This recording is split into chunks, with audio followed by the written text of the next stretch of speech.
meninas, tudo bem com vocês? Titia voltou para mais um Café com Trans aqui. Hoje a gente vai fazer um react. O cabelo da musa tá bem ressecado, ó, precisando de uma hidratação. Mas vamos lá. Hoje a gente vai fazer um react de um vídeo que provavelmente vocês viram aí em algum momento. Deve ter passado pela timeline de vocês, assim como passou pela minha, né? Ilimitada, que é o vídeo da nossa querida amiga e estudiosa, né? Estudante, doutorada das causas de ideologia de gênero, tá? Então, assim,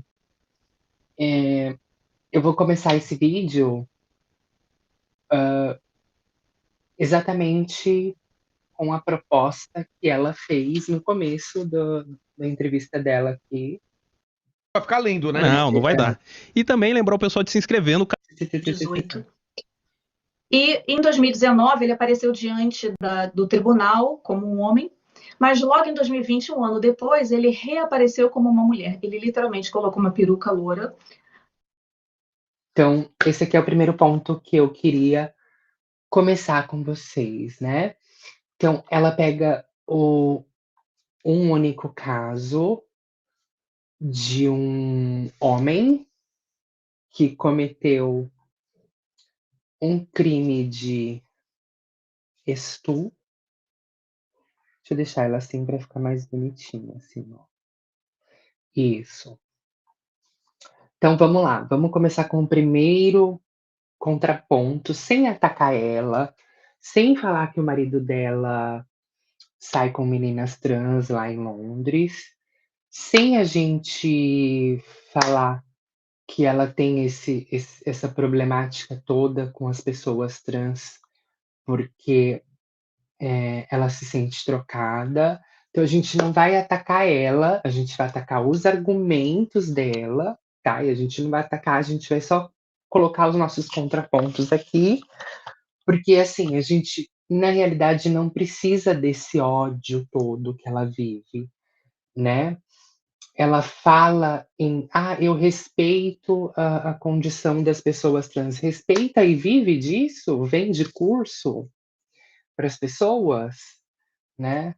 Em um determinado momento da entrevista, ela vai falar assim para vocês, né? Não, eu saí de Londres e eu tô um pouco mais do interior, eu tô meio que escondida, porque eu recebo muitas ameaças de morte, né? Eu recebo e-mails falando que vão me torturar, que vão fazer coisas de arrasta para cima com ela, e tá. Eu acho que se ela estudou tanto, o que eu duvido, tá? Que ela tenha todo esse estudo que ela diz ter realmente, mas se ela estudou tanto e ela está recebendo ameaças de grupos, é porque alguma coisa, talvez, no trabalho dela, esteja problematizando, atacando ou tirando o direito de vida a algumas comunidades. Então, a partir do momento em que você faz um discurso que contribui, que colabora para que pessoas percam a vida, né? A gente sabe que no Brasil a expectativa de vida de uma pessoa trans é de 35 anos. A gente sabe também que, segundo as medições da ANTRA, né, o Brasil é o país que mais mata a população T no mundo. Então, a partir do momento em que você tem qualquer discurso que corrobora com esse ódio que as pessoas sentem da comunidade T, é exatamente por isso. Não precisa ter um doutorado, não precisa ter um estudo complexo em uma universidade para você conseguir entender que você está atacando uma minoria, você está tirando o direito de vida de algumas pessoas, e essas pessoas também vão se achar no direito de tirar a sua vida, de te atacar, de te ameaçar de morte, porque a partir do momento em que o seu discurso desfavorece o direito à vida de algumas pessoas, né?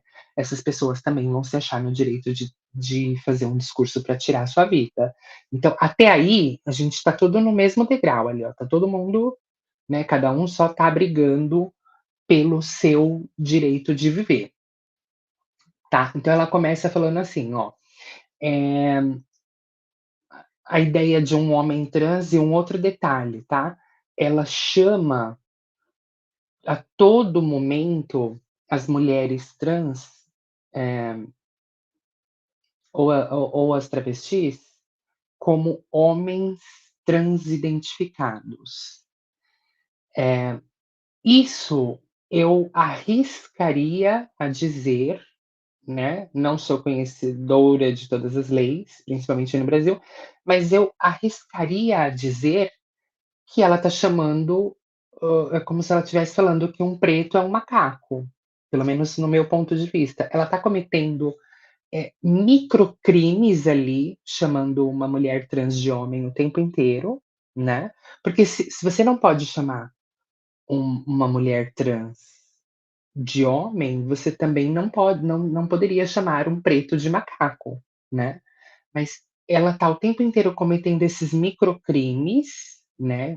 São pequenos crimes que podem passar despercebidos ao ouvido de um ou outro, mas que está o tempo inteiro incitando o ódio ali, tentando empregar aquela superioridade dela, né? E mostrando que ela pode chamar as pessoas do que ela quiser, né? Sendo que a gente tem leis no Brasil que a, a, a LGBTfobia, né, está sendo comparado ao crime de racismo. Então você não vai virar para uma pessoa negra o tempo inteiro e ficar chamando ela de macaca, porque é racismo. Então você não vai virar para uma mulher trans e ficar chamando ela de homem, porque é transfobia. A partir do momento em que a gente pega um canal com essa visibilidade do Rogério Vilela. É Rogério Vilela? É Vilela. Enfim, é Vilela o sobrenome dele. E deixa a pessoa ali à vontade para ela ir cometendo esses pequenos delitos, né? As pessoas começam a naturalizar isso. E ela precisa entender que no Brasil isso é um crime, né? Ela está falando para uma audiência que está toda no Brasil. Apesar de ela não morar no Brasil, a audiência dela está toda no Brasil, né? E aí ela cometendo esses pequenos crimes e passando como ilesa, né? Ela passa aquela coisa de normalidade. Ah, não, eu vou chamar eles ou elas do que eu quiser, porque eu estou respaldada nas leis de Londres, né? Então aí ela pega um caso de um homem, um criminoso que usou da, da dessa, dessa coisa de poder trocar de gênero, se beneficiou de uma lei para trocar de sexo, né? Então, ó, homem trans distorce a defesa. Então, aí ela começa no comecinho ali, ela tem uma definição biológica do que é sexo. E aí ela coloca que o sexo deve ser baseado na produção de gametas, óvulos ou espermatozoides. Ela cita casos de homens identificados como as mulheres em prisão, em prisões femininas, como uma consequência desses problemas. Então vamos lá, ela pegou o caso de um homem que cometeu estupro, né, se identificou como uma mulher e exigiu uma transferência para uma prisão feminina. Ela critica a abolição de testes de sexo nos comitês olímpicos internacionais. permitindo a participação de pessoas com documento alterado em categorias de esportes femininas. E ela traz discussões sobre intersexo, como o 5ARD, para reforçar que a genitália ambígua não define sexo, mas sim os gametas. Esses são os pontos dela, né? Que ela diz que estudou e se baseia nisso. Para a gente conseguir contestar isso, primeiro, a definição de sexo não pode ser restrita só aos gametas, tá? Se você restringir só aos gametas, você já está ignorando toda a população intersexo. E também a identidade de gênero como um fator social e psicológico. Estudos da Organização Mundial de Saúde reconhecem que o sexo e o gênero não são sinônimos. Então, a Organização Mundial de Saúde, que é a maior organização mundial do mundo, né, tem estudos que reconhecem que sexo e o gênero não são sinônimos, sendo o gênero uma construção social. Aí ela traz alguns casos sensacionalistas, como o do homem que cometeu um crime e pediu para ser transferido para a prisão feminina, mas a gente vê a nossa sociedade como um todo muito doente, né? Quantos pastores de igrejas também cometem crimes? E por conta disso a gente vai generalizar que todas as igrejas, se você for lá, o pastor vai ser pedo, aquele que pratica sexo com criança? Ou os pastores que mataram o Lucas Terra, né? Estão aí soltos hoje em dia, continuam na igreja, e aí por causa de um que fez uma coisa, a gente vai colocar todos? Então, já que é assim, todas as igrejas, todos os pastores de todas as igrejas são pedo. Vide caso Lucas Terra. Então, ela pega um caso e faz com que isso seja verdade absoluta na cabeça dela, né? Essa generalização de casos isolados, como esse do que ela traz, é para trazer uma visão alarmista, estigmatizar as pessoas trans. Dados criminológicos mostram que a maioria dos crimes em prisões não está relacionada à identidade de gênero, mas sim a falhas estruturais no sistema prisional. Então, se você for ver qual é a porcentagem de pessoas presas, os outros crimes que não ligados a condições sexuais têm um fator de mais de 80% dentro das prisões. E isso não está sendo levado em consideração. A questão do esporte é uma questão mais complexa, né? Eu prefiro não entrar nesse tema aqui, nesse nosso vídeo de contestação, porque tem estudos da IOC, da Framework, da Fairness, de 2021, que sugerem que as competições precisam ter políticas baseadas em níveis hormonais e não apenas em documentação. Porque você pode ter nascido mulher e tomar vários anabolizantes lá. Você vai ter muito mais força. Tem aquela fisiculturista do Brasil, a Graciane Barbosa, que tem um mega de um corpão. Não venham me dizer que aquilo é natural, gente. Aquilo é testosterona puro. Se você colocar se você colocar essa mulher do lado de um homem que não pratica esporte, que não, ela vai ter com certeza muito mais testosterona que eles, né? Um outro ponto em que ela traz aí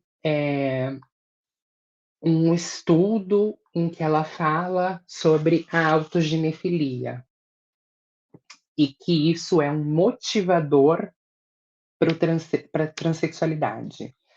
Ela cita a tipologia de Ray Blanchard, não sei se é assim se pronuncia esse nome, alegando que 87% dos homens transexuais, que aí já está em discordância, né, seriam das mulheres transexuais, são autoginéfilos. Então, são pessoas que têm desejos eróticos em se vestirem de mulheres, sugerindo aí que a motivação para a transição é frequentemente ligada a questões sexuais, né?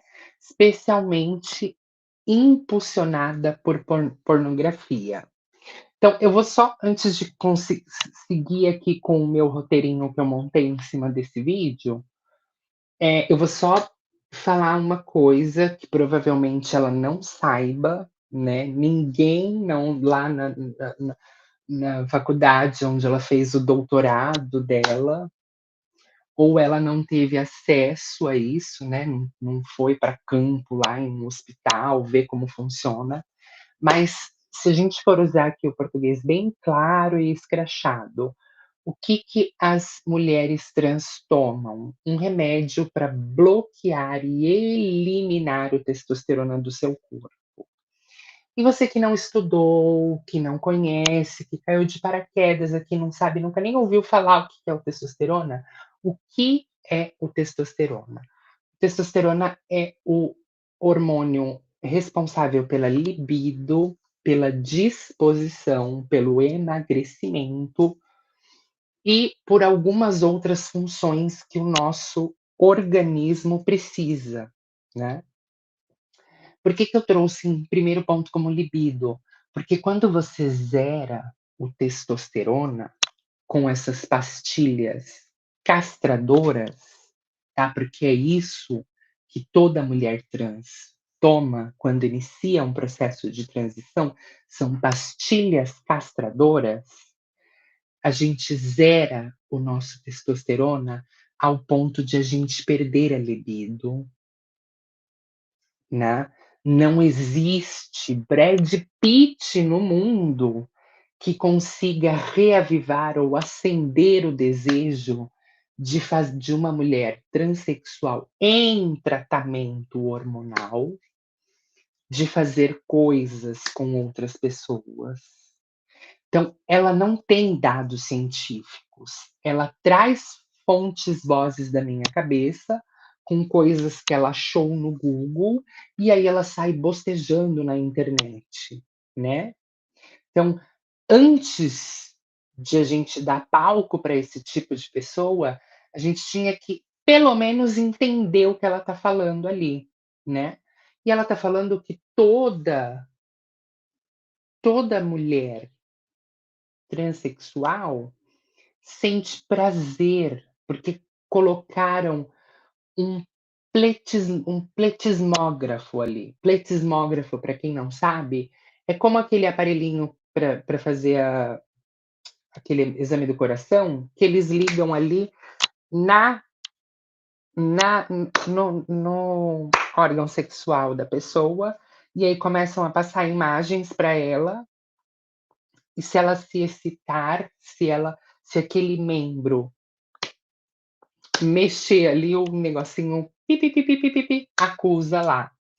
Então, o uso de pletismógrafo para provar que ocorreu excitação, né, em mulheres ao se travestirem, sugerindo uma motivação erótica para isso. E aí ela critica a erotização da imagem das mulheres trans, que seriam baseadas em estereótipos hipersexualizados e não como uma identidade genuína. Então vamos lá, trazendo pontos para contestação, né? A validade da autoginefilia. A teoria de Blanchard, não sei se é assim que pronuncia, é controversa e é criticada por muitos pesquisadores. Um exemplo desses pesquisadores é a Júlia Serrano, de 2010. Ela, por simplificar a experiência trans e patologizar a identidade de gênero. Estudos mais recentes da DSM-5 2013 não utilizam a autogenefilia como critério de diagnóstico para disfonia de gênero, tá? Então, desde 2013, a autogenefilia já não é mais considerada um critério para disforia de gênero. E eu volto a repetir, como é que uma pessoa que está fazendo uso de hormônio, né, castradores, os hormônios castradores sexuais, você não sente disposição, você não sente libido, você não consegue emagrecer, você não consegue nem levantar da cama, vai sentir vontade de sair fazendo coisas com alguém. Da onde é que essa mulher tirou isso? Metodologia questionável. O uso desse aparelho, pletismografia, é eticamente questionável. Os seus resultados são inconclusíveis. A excitação ali, no momento, não equivale a uma motivação primária para a transição. Ou seja, já existem pesquisas qualitativas. Um exemplo dessas pesquisas é a de Coleman, do ano de 2012, mostra que a disforia de gênero está mais ligada a um desconforto corporal do que com fetiches, né? Então, já tem publicações desde 2012 trazendo o contrário aí, mas ela cisma em trazer os pontos que ela acha da cabeça dela que ela vai conseguir destruir a população trans.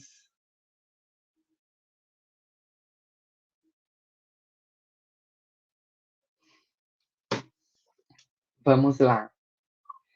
Estereótipos. A afirmação de que mulheres trans buscam uma imagem hipersexualizada ignora a diversidade de expressões de gênero e reforça estereótipos. Mulheres trans adotam apresentações variadas, não necessariamente erotizadas. E aí eu posso começar a descer uma lista aqui de mulheres trans que não tem essa coisa da hipersexualização. Vanessa Wolff, MDM Daiane, que outra streamer aí trans? Me ajudem aí com streamers trans. Aquela baixinha, a Thalissa, Thalita. Gente, como chama ela? Thalissa? Não. Ah,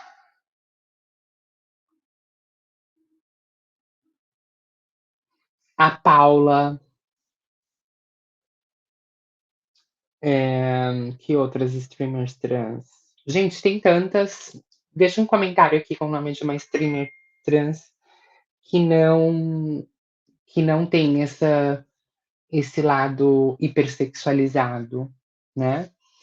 E aí, como ponto 3, ela vem com o wokeísmo como um movimento anti-ocidental.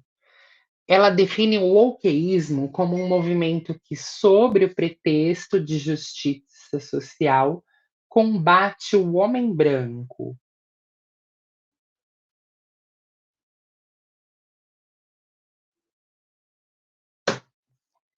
Combate o homem branco e o tradicionalismo ocidental, conectando pautas como ideologia de gênero, teoria crítica racial e decolonialismo. Ela sugere que isso foi amplificado durante a pandemia por interesses econômicos e políticos. Os exemplos que ela usou: a autorização do protesto da Black Lives Matter durante a pandemia, enquanto as outras atividades eram restritas, como evidência de privilégio público, a implementação de política de diversidade, equidade e inclusão, ou conhecido como D&I, por empresas supostamente financiadas por anjos bilionários para salvar negócios em crises, e ela também critica a interseccionalidade, que criaria uma hierarquia de opressão e transformaria a opressão em moeda política. Então vamos aqui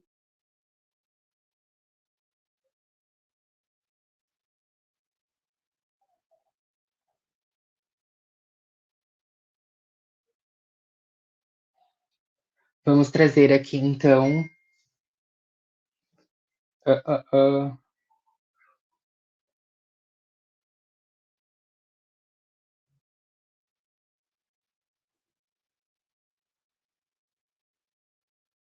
Perdão, gente, estou contestando uma mensagem aqui que é bem importante.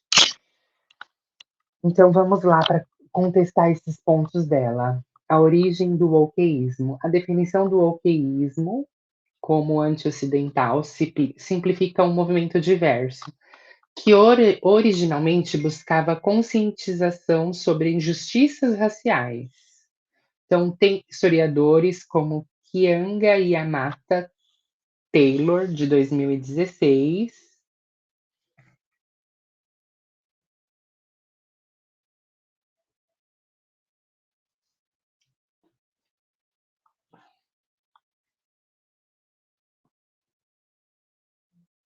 mostram o termo woke evoluiu organicamente, não só como uma conspiração coordenada.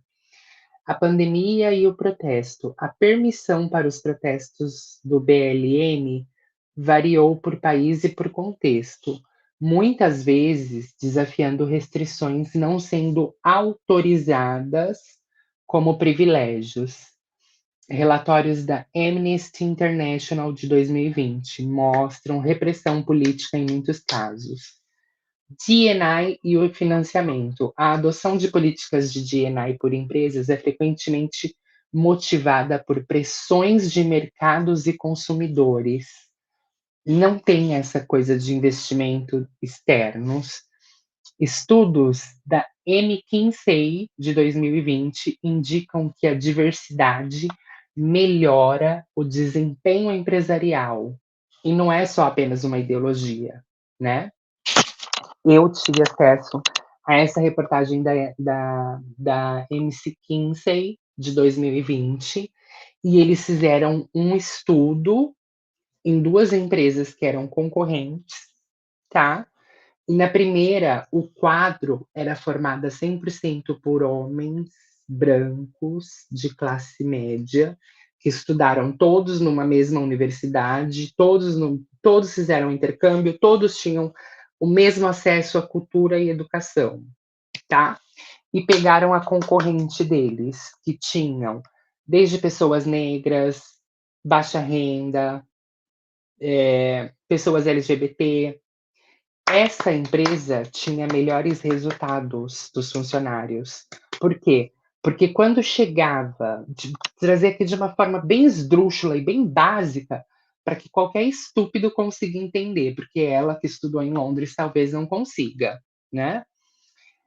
Quando você traz um problema para um grupo de pessoas que todos estudaram na mesma universidade, todos fizeram intercâmbio no mesmo país, todos falam a mesma quantidade de idiomas, todos tiveram a mesma vivência, todos eles têm uma tendência a encontrarem uma única solução para esse problema. E quando você traz um problema para um grupo diverso, com pessoas com diversos níveis salariais, com diversos níveis socioeconômicos, com vários indicadores de LGBT e tudo mais, as pessoas tendem, este grupo que é diverso, tendem a encontrar mais de uma solução para esse problema que você traz. Por quê? Porque cada um ali vai estar falando um pouquinho da sua vivência, de onde cresceu, de onde estudou, aonde se formou. Então, são várias cabeças que pensam melhor do que um grupo, que todos tiveram o mesmo estudo, a mesma formação, falam os mesmos idiomas. Tem o ponto também da interseccionalidade. A crítica à interseccionalidade como hierarquia ignora a proposta original de Kimberly Crenshaw, de 1989, de analisar sobreposições de opressões e não de criar competições entre grupos. E aí, o quarto ponto, que é assim uma coisa que me deixa de boca aberta, né? É o impacto Transgeneridade em crianças. Ela alega que o conceito criança trans é uma construção recente para justificar a existência de adultos trans, levando à administração de drogas experimentais, que é o bloqueador de puberdade, ou conhecido como castrador, né? E uma transição social, que ela considera danosa, né? Ela defende o protocolo Watchful Waiting como abordagem correta. E aí os exemplos que ela usa, ela critica o protocolo, faz uma crítica ao protocolo holandês de afirmação de gênero, desmentindo por meta-análises que mostram falta de evidências de benefícios à saúde mental. Faz uma afirmação de que a puberdade resolve a maioria dos casos de desconforto de gênero, de 70% a 95%, sendo bloqueada desnecessariamente. E ela faz uma menção de comorbidades como autismo e transtornos alimentares como causas de disforias ignoradas em favor de diagnósticos simplistas, né? Pontos para contestação. Crianças trans. A existência de crianças trans é reconhecida por associações médicas. Exemplo, a American Academy of Pediatrics, de 2018, que trouxe evidências de que a disforia de gênero pode surgir na infância. A construção social alegada ignora estudos longitudinais. Exemplos, Estima, de 2013, que mostram persistência de disforia em alguns casos. Bloqueadores de puberdade. Embora os efeitos a longo prazo sejam parcialmente desconhecidos, e as revisões de Turban et no ano de 2020 indicam que bloqueadores podem reduzir sofrimento psicológico em adolescentes com disforia persistente, sendo reversíveis em muitos casos. A comparação com drogas experimentais é exagerada. Esse processo que ela usou de watchful waiting para afirmação, ele é criticado por alguns especialistas. Um exemplo dos especialistas que criticam esse protocolo é o Hidalgo, de 2013, né? Ele potencialmente aumenta o sofrimento ao adiar as intervenções. Modelos afirmativos, quando bem monitorados, mostram melhores resultados em saúde mental. Comorbidades. A associação entre disforia de gênero e comorbidades é reconhecida, mas é uma casualidade que não é unidirecional. Estudos do Becerra-Cook, de 2018, sugerem que comorbidades podem ser agravadas por estigma social, não apenas por fatores internos. Cancelamento e intolerância no ativismo woke. Ela critica a cultura do cancelamento, alegando que ativistas woke são hipócritas, usando preconceitos que dizem combater. Exemplo, ofensas racistas contra negros de direita e promovendo a intolerância contra dissidentes como J.K. Rowling. J.K. Rowling enfrentou ameaças de mortes e boicotes por defender a importância do sexo biológico. Acusações de homofobia contra Nini, apesar de ela apoiar os direitos LGBT, mostram a fusão da pauta no wokeísmo.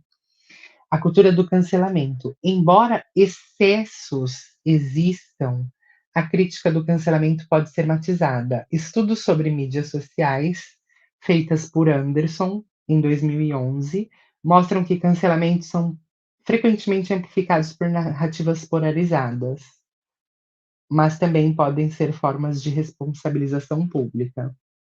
Ou seja, se você é polarizado, como ela, né, que tenta combater. Eu ainda fico me perguntando por que ela tem tanto problema com a comunidade trans. Né? Será? Eu vou deixar passando aqui no card o vídeo com a informação de que o marido dela deixou ela em casa e saiu para a rua para praticar um SO em uma menina em Londres, mas, né, isso não justifica tanto ódio.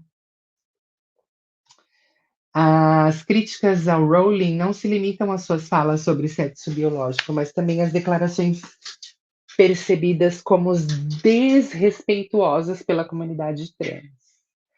Existem tweets minimizando a identidade C, ameaças são inaceitáveis, mas o debate público é legítimo. E a hipocrisia dela, né? A acusação de hipocrisia pode ser aplicada em qualquer grupo ideológico, incluindo críticas ao wokeísmo, que também usam uma retórica agressiva, a polarização. Não apenas o ativismo woke alimenta essa intolerância. O hackeamento de instituições e cotas trans. Ela argumenta que instituições como universidades e defensorias públicas estão sendo hackeadas pelo wokeísmo, implementando políticas ideológicas como as cotas trans sem evidências de necessidade ou impacto. Exemplo, cotas trans nas universidades. Na Unicamp, em 2018, como medida sem base em estudos, ignorando a variável classe social.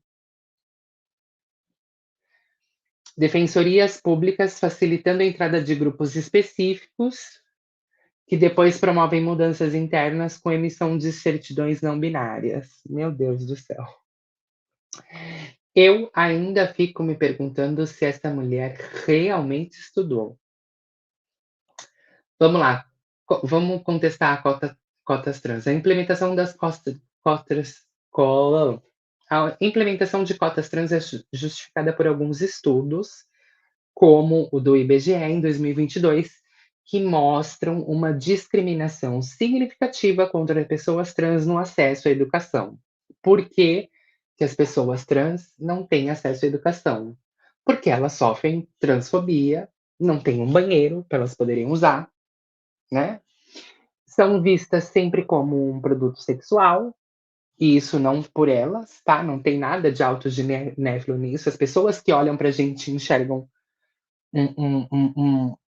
uma coisa imensa de 23 centímetros na minha testa, né? E de outras meninas, porque isso é uma coisa em comum que a gente consegue.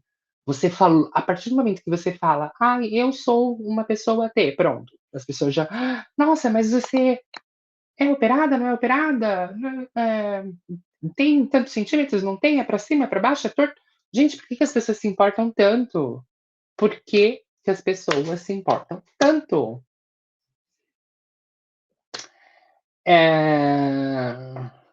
Defensorias públicas. Então vamos lá. A ausência de estudos específicos não nega desigualdades observáveis. Classe social. Embora a classe social seja um fator crucial, a interseccionalidade reconhece que identidades como trans podem agravar exclusões, mesmo em contexto de pobreza. Políticas de cotas buscam abordar estas sobreposições. E essa ideia dela de hackeamento pode ser também, de novo, uma coisa alarmista que ela traz para chocar as pessoas. Mudanças institucionais refletem, em parte, demandas sociais por inclusão, não apenas sobre imposições ideológicas. Um relatório da ONU de 2020 apoia a expansão de políticas afirmativas para minorias, e não importa quais minorias sejam, né? Então, não estamos falando só de um grupo T ali beneficiado. Experimento de John Money e origens da ideologia de gênero. Ela aponta que John Money como um dos fundadores da ideologia de gênero, destacando seu experimento como os irmãos Raymer, como um exemplo de manipulação antiética que resultou em tragédias. Foi um experimento forçado com um menino a ser criado como menina, com práticas abusivas. Instruções para interações sexuais entre os dois. Influência de Money na distinção entre sexo e gênero, popularizando a ideia de identidade de gênero. John Money, embora o experimento de Money seja amplamente condenado, um exemplo é um estudo de Cola Pinto do ano 2000. A sua influência na ideologia de gênero ela é exagerada. O conceito de gênero evolui a partir de múltiplos campos, como sociologia, psicologia e outros campos, não apenas o de Money. A causalidade. Associar o caso Reimer diretamente à ideologia de gênero é muito reducionista. Práticas modernas de cuidados trans, como o WPATH Standards, de 2022, rejeitam abordagens coercivas como as de Money. E tem a ética, né? A crítica de Money é válida, mas usá-la para deslegitimizar todos os estudos de gênero ignora os avanços éticos e científicos nas últimas décadas. A depopulação e a agenda de imigração 2030. Ela fala que, segundo a Agenda 2030, meu Deus do céu, sugerindo uma contradição entre políticas de depopulação e abertura de fronteiras para a população com altas taxas de natalidade, especificamente aquele povo que se cobre todo, né? Levantando dúvidas sobre o controle cultural e religioso. Ela menciona a substituição populacional no Ocidente por grupos com crenças inflexíveis, como o islamismo, e critica a falta de clareza sobre objetivos finais dessas políticas globais. A Agenda 2030 da ONU, que foi publicada em 2015, foca em sustentabilidade e não em depopulação ou substituição populacional. Discussões sobre taxas de natalidade são baseadas em dados demográficos, de acordo com a ONU Population Division de 2022, e não em teorias da conspiração. Imigração e islamismo. A associação entre imigração e islamismo como ameaça cultural é problemática e ecoa narrativas xenofóbicas. Estudos da Pew Research de 2017 mostram que muçulmanos na Europa adotam valores locais em gerações subsequentes, contrariando essa ideia de inflexibilidade. Ela é a primeira imigrante que está vivendo num país que não é dela, onde ela não fala a língua, casou com um nórdico, ok. Mas se amanhã ou depois o do bigode chegar, ela ia ser uma das que ia ir lá pra fogueira. Mas mesmo assim ela fala mal de imigrantes. Eu não consigo entender a pessoa que dá vários tiros no próprio pé, sabe? Essa coisa dessa depopulação. Ela tem preocupações com o declínio populacional no Ocidente são legítimas, mas atribuí-las a uma agenda global carece de evidências. Políticas migratórias visam, em parte, compensar o envelhecimento populacional. Isso é um estudo da OECD de 2021, né? Que diz que os estados que têm uma população muito velha precisam de imigrantes novos para vir aqui, né? Porque se todos os velhinhos, imagina, eu vivo na Espanha, se não vierem imigrantes para cá, quem é que vai pagar a aposentadoria dos espanhóis, dos velhinhos espanhóis? Então é isso. Eu acredito que esse vídeo já deu uns 40 minutos, ó, que forte, né?